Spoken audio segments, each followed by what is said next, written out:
আসসালামু আলাইকুম সুপ্রিয় দর্শক, আশা করি আল্লাহর রহমতে ভালো আছেন। আজকে আমি আপনাদের সাথে শেয়ার করব মৌসিম ভর্তা। এখন বাজারে প্রচুর পরিমাণ মৌসিম পাওয়া যাচ্ছে, আপনারা চাইলে মৌসিম ভর্তা ট্রাই করতে পারেন। গরম ভাতের সাথে মৌসিম ভর্তা পরিবেশন করতে খুবই ভালো লাগে। আশা করছি আপনাদের কাছেও ভালো লাগবে। তাহলে চলুন শুরু করা যাক।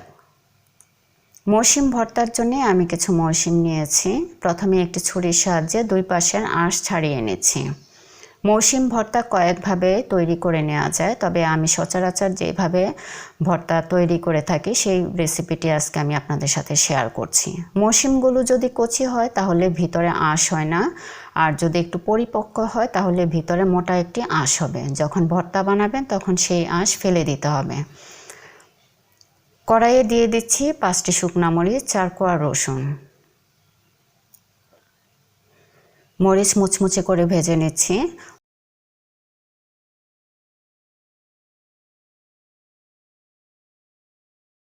কড়াইয়ে দিয়ে দিচ্ছি কেটে রাখা মৌসিম, দিয়ে দিচ্ছি পরিমাণ মতো পানি। ঢাকনা দিয়ে ঢেকে চুলার ফ্লেম মিডিয়াম এবং লো ফ্লেমের মাঝামাঝি রেখে শিম সিদ্ধ করে নিচ্ছি।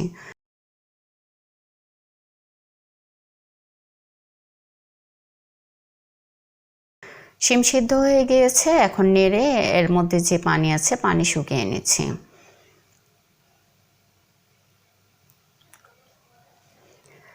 দিয়ে দিচ্ছি 3টি শুকনা মরিচ আর স্বাদমতো লবণ। আমি আমার পছন্দ অনুযায়ী মরিচ ব্যবহার করছি, আপনারা আপনাদের পছন্দ অনুযায়ী ঝাল দিয়ে নেবেন।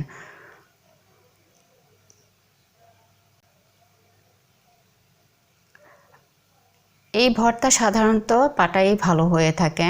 দিয়ে দিচ্ছি পরিমাণ মতো পেঁয়াজ কুচি, দিয়ে দিচ্ছি ধনেপাতা কুচি। আপনারা আপনাদের পছন্দ অনুযায়ী এই উপকরণগুলো দিয়ে নেবেন। আর কেউ কেউ কাঁচা পেঁয়াজ পছন্দ করেন না, সেই ক্ষেত্রে পেঁয়াজ ভেজে ব্যবহার করতে পারবেন।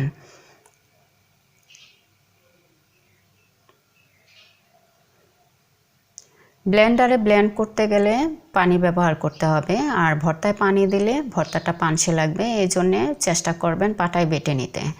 হয়ে গিয়েছে আমার আজকের রেসিপি মৌসিম ভর্তা। আশা করছি আজকের রেসিপিটি আপনাদের ভালো লেগেছে। ভালো লাগলে বাসায় ট্রাই করবেন। প্লিজ ফ্রেন্ডস অ্যান্ড ফ্যামিলির সাথে শেয়ার করবেন। একটি ফিডব্যাক দিয়ে জানাবেন কেমন হয়েছে আজকের এই রেসিপিটি।